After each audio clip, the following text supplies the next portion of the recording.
Kung pinata lang ako, niligawan na kita. Naku, Tito. Kailan ka pa natutong magbiro ng ganyan? Bakit di na lang po kaya kayo mag-asawa ulit? Nang may mag-alaga naman po sa inyo at magkaroon kami ng bagong mama ni Elaine. May nakita na ako.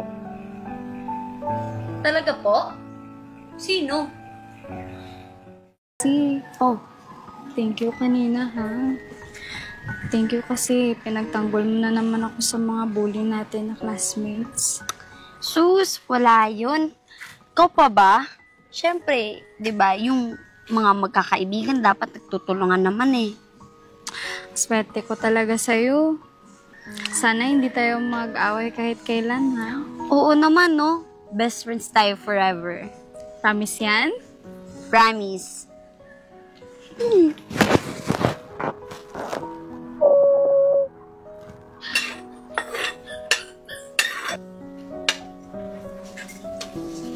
Mukhang masarap yung niluluto mo, Mahal.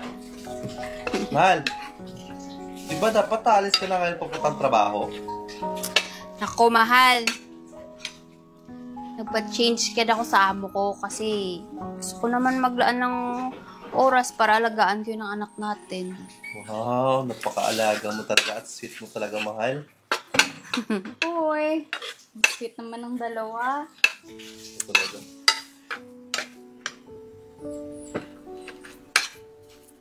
Oh, ito na yung pinaluto mo sa aking ulam. Oh, Lyra, bakit nandyan ka sa gilid? Halika, sumabay ka na sa amin kumain. Ay nako, tita, wag na po. Hindi rin naman po ako magtatagal kasi baka gabi po ako dyan sa daan pauwi sa amin. May kukunin lang naman po ako kay Elaine. Nako, alam kong nagigiya ka lang, Lyra. Halika na. Umupo ka na dito, sabay na tayong kumain. Oo nga, Bessie. Hindi ka na rito. Halika na. Sige po. Sige, ito na. Yeah. Ano pala yung plato natin nasaan? Kumuha ka muna doon, Elaine. Sige na.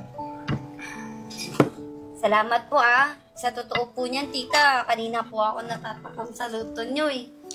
Yun naman pala eh. Nga pala, Lyra. Naikwento pala sa akin ni Elaine yung nangyari sa school.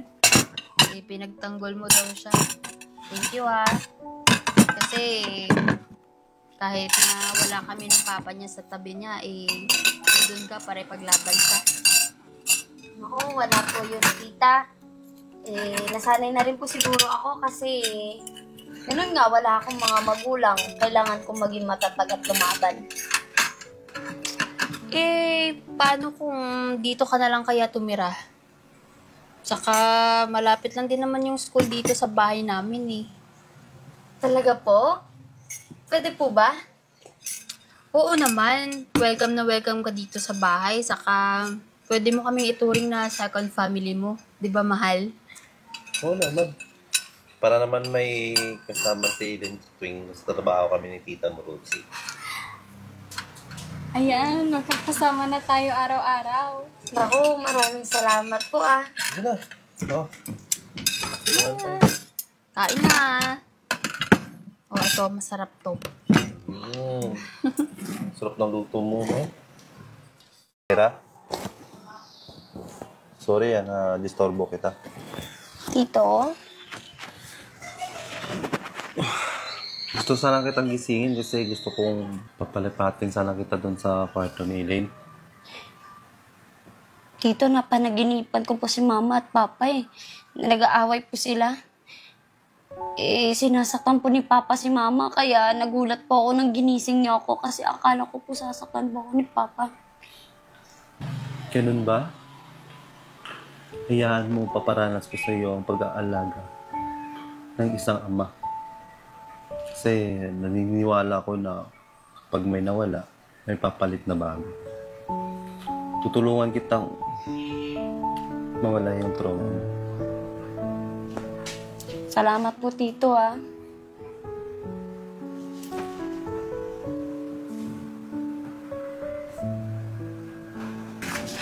Papa!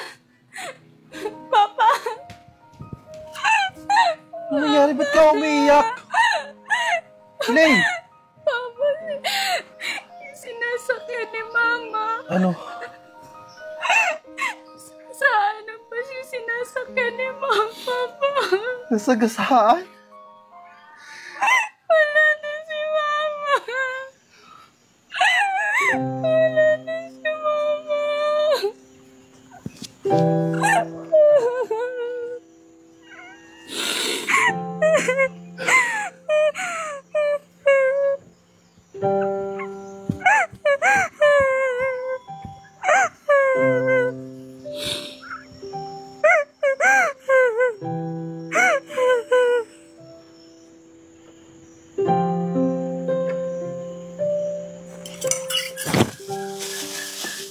Good morning! Morning pa. Tito.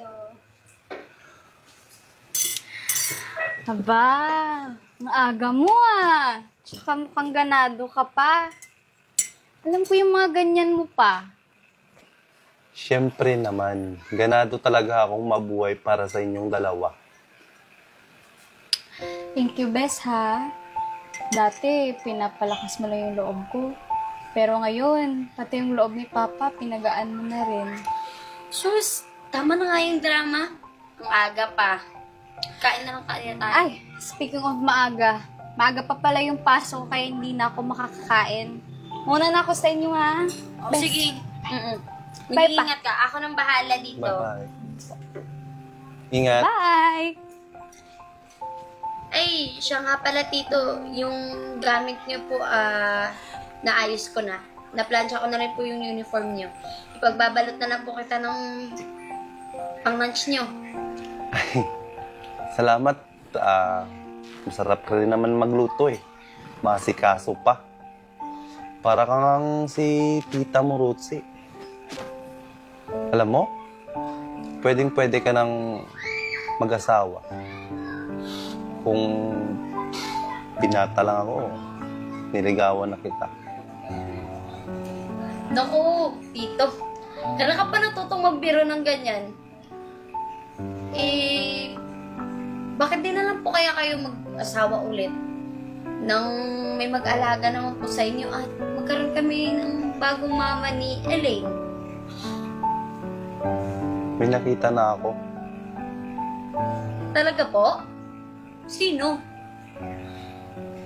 Saya ako na tumating ka sa buhay namin dalawang nilid. Nabuhay ulit ako.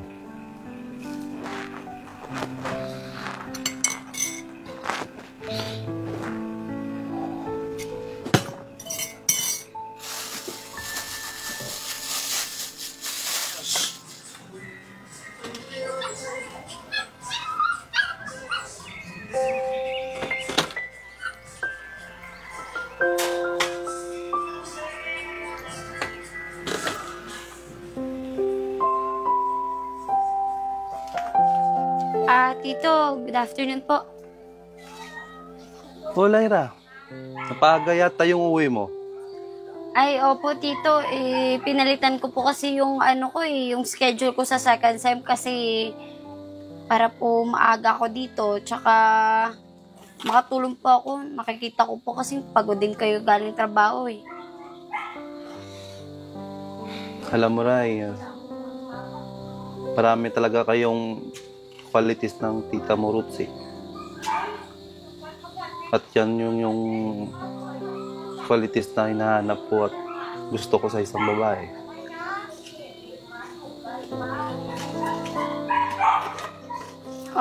Tito, bakit niyo po nililipit yung mga gamit ni Tita?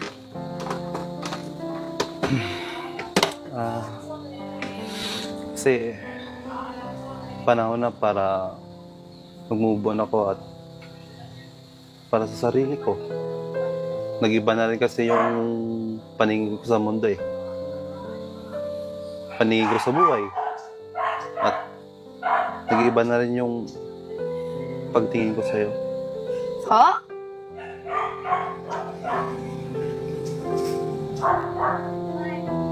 Tingnan mo.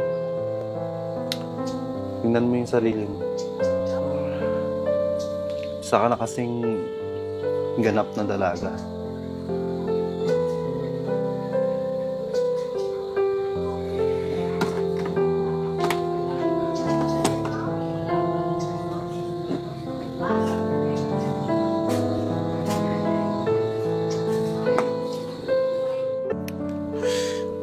Nung oras na, hindi pa nakakauwi si Lyra. Ano ba naman to?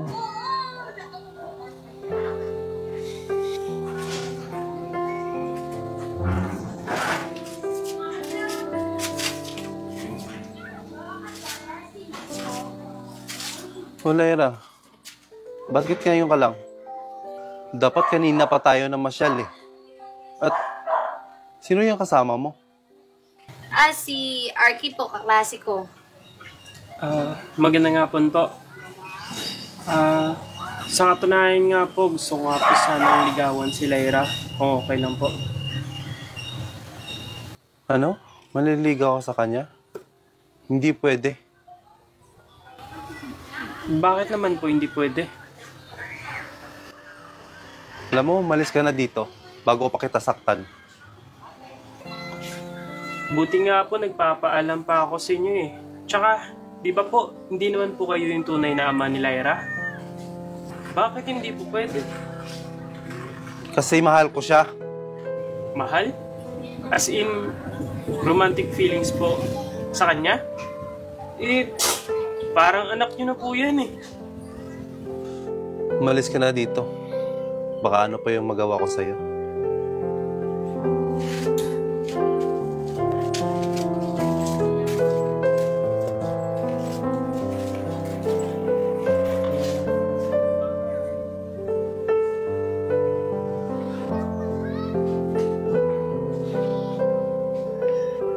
Sige lang. Susunod na lang tayo, Mama Michelle.